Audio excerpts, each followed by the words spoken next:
네, 오늘 말씀은 기회를 저버린 사람들에 대해서 우리 함께 말씀을 나누도록 하겠습니다.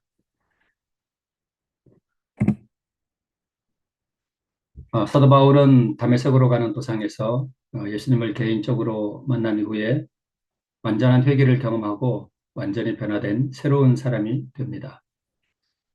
그리고 바울은 하나님의 능력을 힘입어 약 10여 년 동안 세 번의 선교 여행을 다녔는데요. 그 기간 동안 바울은 여러 곳에 교회를 세우고 사람들에게 복음을 전했습니다. 그 과정에서 겪었던 여러 어려움들과 고난들을 우리 사도행전 11장에서 바울은 자세히 묘사하고 있습니다. 세 번째 선교여행을 마치고 예루살렘으로 돌아가기 전 마지막 밀레도 바닷가에서 에베소 교회의 장로들을 만나서 눈물의 구별 설교를 할 때에 교회를 향한 그 절절한 심령이 사도행전 20장에 잘 기록되고 있습니다. 보라, 이제 나는 심령의 메움을 받아 예루살렘으로 가는데 저기서 무슨 일을 만날는지 알지 못하노라. 오직 성령이 각 성에서 내게 증거하여 결박과 환난이 나를 기다린다 하시나 나의 달려갈 길과 주 예수께 받은 사명 곧 하나님의 은혜의 복음 증거하는 일을 마치려 하면은 나의 생명을 조금도 귀한 것으로 여기지 아니한다라고 아름다운 고백을 하고 있습니다. 성령께서 주신 말씀처럼 3차 선교 여행을 마치고 난 다음에 예루살렘에 돌아왔을 때 큰 소동이 있었습니다. 그 이유는 바울이 유대인의 율법을 무시하고 성전 경내에 이방인들을 데리고 들어가서 성전을 모독했다는 오해 때문에 유대인들이 바울을 고소하고 죽이고자 하는 소동 때문이었습니다. 유대인들이 바울을 죽이기 전에는 먹지도 않고 자지도 않겠다고 맹세한 사람이 40여 명이나 되어서 길에 매복하고 있다는 정보를 바울의 생질이 듣고 그래서 천부장에게 고하였더니 호위하는 군사들을 붙여서 가이사라의 로마 총독 벨릭스에게 보내게 됩니다. 우리가 보통 알듯이 당시 유대 나라는 로마의 식민지였고 아그리파 1세가 중간에 유대를 전역을 통치하기 전에 그것을 기준으로 1차 총독 시대와 2차 총독 시대로 나누게 되는데요. 사도행전 24장에 나오는 벨릭스는 2차 총독 시대에 제11대 총독으로 로마에서 파견한 행정관리였습니다. 그 이후에 로마 황제가 바뀌고 그 다음 총독으로 어, 페스투스라는 총독이 오게 되죠. 성경에서는 이 사람을 베스토라고 묘사하고 있습니다. 총독이 바울과 마주했을 때에 바울이 이 벨릭스 총독에게 사도행전 24장 25절을 보면 의와 절제와 장차오는 심판을 강론했다라고 말씀하고 있고요. 바울로부터 들은 의와 절제와 장차오는 심판을 들었을 때에 벨릭스가 두려워하여 대답하기를 지금은 가라. 내가 틈이 있으면 너를 부리라라고 말했다라고 성경이 기록하고 있습니다. 역사가 요세푸스는 기록하기를 이 벨릭스라는 사람을 자신의 비위를 거스르는 사람을 제거하고 또 암살하고 하는 그러한 잔인한 사람이었고 또 뇌물과 색을 밝히며 대단히 탐욕스러운 인물이었다라고 기록하고 있습니다. 또 다른 역사가 타키투스는 이 벨릭스를 묘사하기를 노예의 마음을 가지고 왕의 권세를 휘둘렀던 잔인성과 탐욕의 대가라고 묘사하고 있습니다. 이런 벨릭스였는데요. 바울이 벨릭스 앞에 왔을 때에 구금되었을 때에 수일 후에 벨릭스가 그 안에 유대 여자 드루실라와 함께 와서 바울을 불러 그리스도 예수 믿는 도를 듣거늘 바울이 의와 절제와 장차 오는 심판을 강론했다라고 성경이 기록하고 있습니다. 사실 지금 상황에서 바울은 자신의 석방을 위해서 재판장의 마음에 드는 은행이 필요한 상황이었습니다. 벨릭스의 성품을 잘 아는 바울은 자신이 전하는 예수 믿는 도가 짐짓 벨릭스 부부의 감정을 상하게 할 수 있다는 것을 잘 알고 있었습니다. 그러나 사도 바울은 벨릭스의 가장 수치스럽고 또 밝히고 싶지 않은 과거의 죄악들을 깨닫게 하므로 그에게 영생의 기회를 주고자 했습니다. 자신의 석방권을 쥐고 있는 총독에게 신의 성품, 즉 거룩함과 순결함, 즉 의에 대해서 강론을 했습니다. 벨릭스의 부절제한 삶과 탐욕의 성품 가운데 드러난 생애의 결말, 즉 한 번 죽는 것은 사람에게 정하신 것이요 그 후에는 심판이 있다라는 것을 또한 밝히 드러냈습니다. 이 심판 가운데서 의로운 자로 서기 위해서는 하나님의 의가 필요하며 또 이 의로 말미암는 자기 절제, 곧 자신을 부인하고 자기 욕망을 다스려야 함을 강론했습니다. 하나님의 의, 예수 그리스도의 의, 그다음에 자기를 부인하고 자기 욕망을 다스려야 하는 절제. 이 두 가지가 마음 가운데 이루어지지 않았을 경우에 다가오는 장차 올 심판, 또 예수 그리스도의 의를 받고 절제한 삶을 살았을 때에 그가 당당히 하나님의 심판대 앞에 설 수 있다는 것을 바울이 강론했음을 알 수 있습니다. 즉 바울은 심판대 앞에 서기 위해서는 하나님의 의가 있어야 하며 이 의를 어떻게 얻을 수 있는지를 잔인하고 탐욕스럽고 어두운 범죄의 생애로 그늘진 생애를 살았던 벨릭스에게 설명한 것입니다.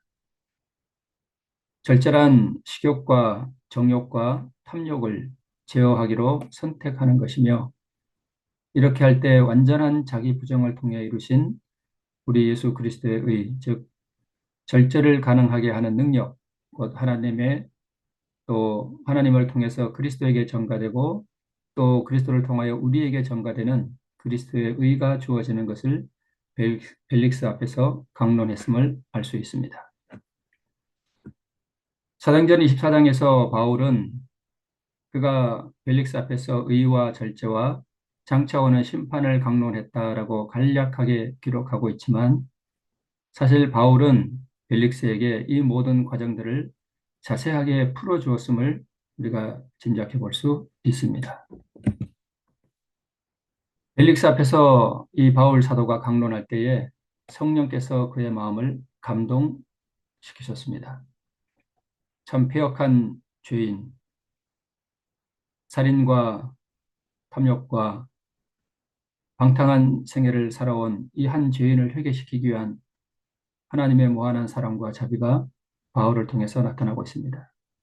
한 영혼을 잃어버리지 아니하고 구원하고자 하시는 하나님의 놀라운 은혜가 참 패역한 죄인 앞에 제시되었습니다.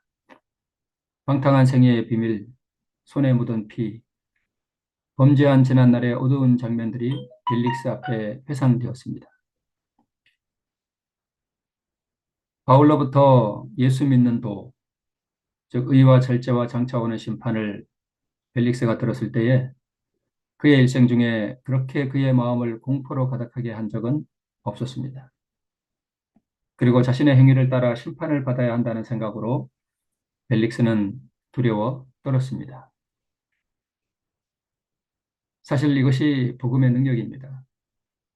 복음이라는 것은 죄인들에게 발림말을 해주는 것이 아니라 그의 일생의 죄악들을 드러내고 그 죄인을 향한 하나님의 놀라운 은총과 또 그 죄인을 구원하기 위해서 우리 신이 치르신 놀라운 또 무한한 희생, 한 죄인을 향한 하나님의 놀라운 사랑, 끝없는 그분의 자비, 또 오래 참으심이 제시되고 또 죄인들이 그 의를 받아 자기 욕망과 생애의 모든 더러운 것들과 탐욕과 이런 것들을 버리기로 선택할 때에 그가 심판대 앞에 설 수 있다는 사실을 제시하는 것입니다. 이러한 복음이 사실 그대로 제시되었을 때에 죄인으로 하여금 두려워 떨게 만들고 하나님의 놀라운 은총과 사랑 앞에서 또한 그의 마음이 녹아지게 하는 이것이 바로 복음의 비밀입니다. 한 영감의 글에는 그 당시의 상황을 이렇게 기록하고 있습니다. 바울이 의와 절제와 창차오는 심판에 관하여 그와 함께 논의하였을 때 한 줄기 하늘의 빛이 벨릭스에게 비치도록 허락되었다. 그것은 그의 죄악을 깨닫고 죄를 버릴 수 있게 하늘이 보낸 기회였다. 그러나 벨릭스는 하늘의 사자에게 시방은 가라. 내가 틈이 있으면 너를 부르리라 라고 말하였다. 그는 그에게 제공된 최후의 은혜를 멸시하였다. 그는 하나님께로부터 오는 다른 부르심을 결코 받을 수 없을 것이었다라고 기록하고 있습니다. 하나님께서 이 폐역한 인생에게 영원한 영생의 은혜를 받을 수 있는 그러한 기회를 주었습니다. 그러나 벨릭스는 그 은혜의 기회를 멸시하였고 그것을 무시하였습니다. 바울은 죄인들을 향한 하나님의 사랑과 십자가의 도를 설명했을 것으로 보입니다. 성경 본문은 자세히 기록하고 있지만 우리는 미루어 짐작해 볼 수 있습니다. 그 가운데 벨릭스는 절대자의 자기 희생과 품성을 성령을 통해서 깨닫게 됩니다. 위대한 사랑, 곧 하나님의 의와 그리스도의 무한한 희생을 직접 목도하는 것처럼 바울 앞에서 그것을 생생하게 들었습니다.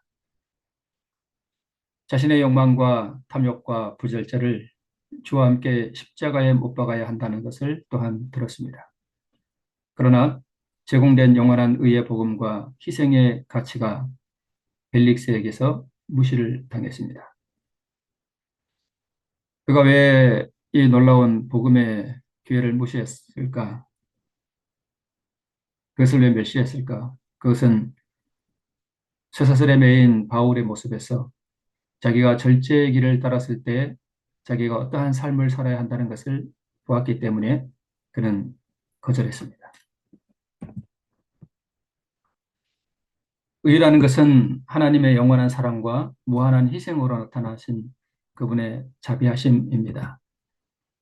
또한 절제는 자기 부정과 자아 희생, 자아 굴복, 정과 함께 욕심을 십자가에 못 박는 것을 의미합니다.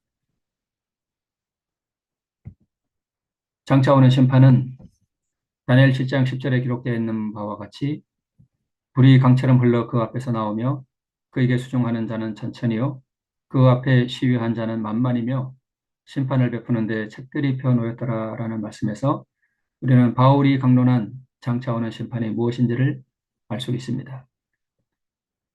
오늘 하루를 살아가면서 우리 입에서 나온 모든 말과 또 우리의 마음의 생각들과 우리의 행위의 모든 동기들과 또 우리의 모든 행위들이 단 하나의 오류도 없이 불과 같이 하늘의 기록책에 기록된다라고 하는 사실을 우리가 알 때에 오늘 하루의 삶 가운데서 우리가 어떠한 말을 해야 하며 어떠한 생각들을 우리가 품으며 또한 어떠한 삶을 살아야 할지에 대해서 우리가 두려워하게 되는 것입니다.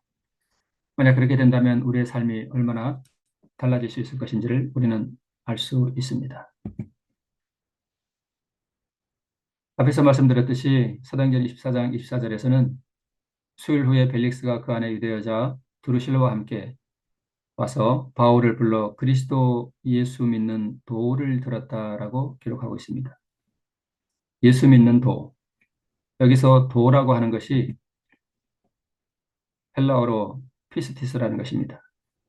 이 피스티스는 성경에서 믿음으로 대부분 번역이 되는 말씀입니다. 즉 사도 바울은 벨릭스에게 예수를 믿는다는 그 믿음이 무엇이냐 하는 것을 들었던 것입니다. 말씀을 들었을 때에 벨릭스는 두려워 떨면서 그 진리를 거절했습니다. 시방은 가라. 내가 틈이 있으면 너를 부르리라 라고 말했습니다. 여기서 틈이 무엇이냐 하면 헬라어로 우리 카이로스라고 하는 헬라어인데요. 우리가 흔히 잘 알듯이 시간 또는 시점 또는 어떤 순간들을 의미합니다. 시간이죠. 이것은 원어 성경을 풀이한 우리 해석 사전에 보면 또한 이렇게 기록하고 있습니다. 시간적 의미에서 카이로스는 적합한 시간 또는 좋은 기회의 순간을 묘사합니다. 시방은 가라. 내가 틈이 있으면 너를 부르리라 하는 이 말은 지금은 가라. 내가 또 다른 좋은 기회가 온다면 너를 불러서 예수 믿는 도를 듣겠다라는 뜻이었습니다. 그러나 그에게 한번 주어진 이 은혜의 기회를 그가 무시했을 때에 두 번 다시 그에게 좋은 기회의 순간은 오지 않았습니다. 우리는 비슷한 사람을 또 한 사람 보게 됩니다. 그 사람의 이름은 빌라도입니다. 예수께서 빌라도 앞에 섰을 때에 이 빌라도는 앞에서 말씀드렸던 로마의 1차 총독 시대 AD 41년에 로마 정부는 헤롯 아그리파 1세를 유대 전역을 통치하는 통치자로 임명했습니다. 네, 헤롯 아그리파 1세가 갑자기 사망한 이후에 로마 정부는 다시 직접 유대의 총독들을 파견하게 되죠. 그 전에 어, 헤롯 아그리파 1세 그 이전을 1차 총독 시대라고 합니다. 빌라도는 1차 총독 시대에 제5대 총독으로 유대에 파견되었던 로마의 행정관리였습니다. 어떻게 보면 이 본디오 빌라도도 참으로 그에게 일생에 가장 중요한 은혜의 기회가 왔지만 그도 이 은혜의 기회를 잃어버린 불쌍한 사람이었습니다. 성경 디모데전서 6장 13절에 기록하기를 만물을 살게 하신 하나님 앞과 본디오 빌라도를 향하여 선한 증거로 증거하신 그리스도 예수 앞에서 내가 너를 명하노니라고 사도 바울이 디모데에게 쓰고 있습니다. 예수께서 빌라도 앞에 섰을 때에 빌라도가 묻습니다. 내가 유대인의 왕이냐? 라고 묻습니다. 이 말은 예수님의 그 고상한 태도와 용모를 보고 빌라도 스스로 느꼈던 확신이었습니다. 성령께서 빌라도를 구원하기 위해서 그와 다투고 계셨다는 것을 알 수 있습니다. 예수께서는 빌라도가 이 확신 가운데서 은혜의 기회를 잡기를 정말로 열망하셨습니다. 그래서 빌라도의 심중의 확신을 표현하기를 우리 주님께서는 바라셨습니다. 그래서 예수님께서 빌라도에게 묻기를 이는 내가 스스로 하는 말이뇨? 아니면 다른 사람들이 나를 대하여 한 말이뇨? 라고 묻습니다. 이것이 무슨 뜻인가 하면 내가 유대인의 왕이냐 하는 이 너의 질문이 너의 스스로 가진 확신으로 하는 말이냐 아니면 나를 고소하는 유대인들이 즉 남들이 너에게 한 말을 되묻는 것이냐라고 묻습니다. 예수께서는 이 빌라도가 그가 참으로 죄인이 아니며 유대인의 왕이요 또 그가 신비한 사명을 가진 사람이라는 확신이 그의 마음 가운데 들었습니다. 그가 이 확신을 표현하고 그것을 붙잡을 때에 그에게 구원의 은혜가 제공되는 것이었습니다. 그러나 그의 마음의 확신을 표현하기 위해는 빌라도의 마음속에 자만심이 너무 강했습니다.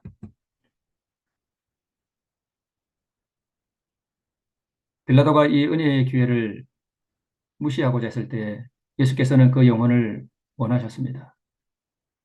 그에게 생명을 주기를 너무나 간절히 원하셨습니다. 그래서 예수님께서는 내가 세우고자 하는 나라는 이 세상에 속한 것이 아니라는 사실을 분명히 밝히셨습니다. 진리에 대한 목마름을 느꼈던 빌라도, 그의 심령 가운데 그 갈망이 있었습니다. 그래서 빌라도가 예수께 다시 묻습니다. 진리가 무엇이냐? 이 진리가 무엇인지 빌라도가 예수님께 들을 기회가 있었다면 얼마나 좋았을까요? 그러나 그는 대답을 기다리지 않았습니다. 법정 밖의 소란함이 그의 주의를 환기시켰기 때문이었습니다. 진리가 무엇이냐고 빌라도가 예수께 물었을 때 사단이 법정 밖을 소란하게 만들었고 그의 귀에 속삭였습니다. 빨리 이 소란을 끝내고 이 소란으로 인하여 너가 유대 정부로부터 로마 정부로부터 추궁을 당하지 않아야 하지 않겠느냐 하는 사단의 음성을 듣고 그는 그 대답을 들을 기회를 영영 놓쳐버리고 말았습니다. 자신의 지위와 또 명예를 위하여 진리를 저버렸습니다. 벨릭스와 같습니다. 그리고 황금 같은 이 귀중한 기회는 빌라도에게서 영영이 지나가 버렸습니다. 자신의 지위와 명예와 기득권을 포기하기에는 절제의 대가가 너무나 컸습니다. 벨릭스가 그랬습니다. 그는 바울의 메인 모습을 보면서 절제가 무엇인지를 보았습니다. 그러나 벨릭스는 비록 몸은 묶여 있었지만 사도 바울의 얼굴에 나타난 그 영원한 평화와 구원의 확신에 찬 사도의 모습을 분별하지는 못했습니다. 법정 밖에서의 소란스러움에 빌라도는 진리가 무엇인지 들을 수 있는 그 엄청난 기회를 놓쳐버리고 말았습니다. 그리고 그의 자만심이 스스로의 확신을 부정해버렸습니다. 성령과 예수께서는 벨릭스와 빌라도를 구원하기를 심히 열망하셨습니다. 선한 증거로 그의 앞에서 진리를 증거하셨습니다. 그러나 진리를 들을 귀는 세속과 자만과 부절제의 소음에 묻혀버리고 말았습니다. 오늘 이 아침 우리의 귀를 열어 아직 주어진 은혜의 시간에 세상의 모든 소음을 뒤로하고 하늘에서 주시는 증거를 사모하는 우리 모두에게 기회의 선물을 붙잡는 믿음이 충만하시기를 소망하며 말씀을 드립니다. 기도하겠습니다.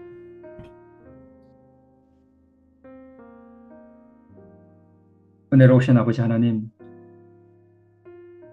참으로 패역하고 어두운 과거에 죄악 가운데 살아왔던 두 인생에게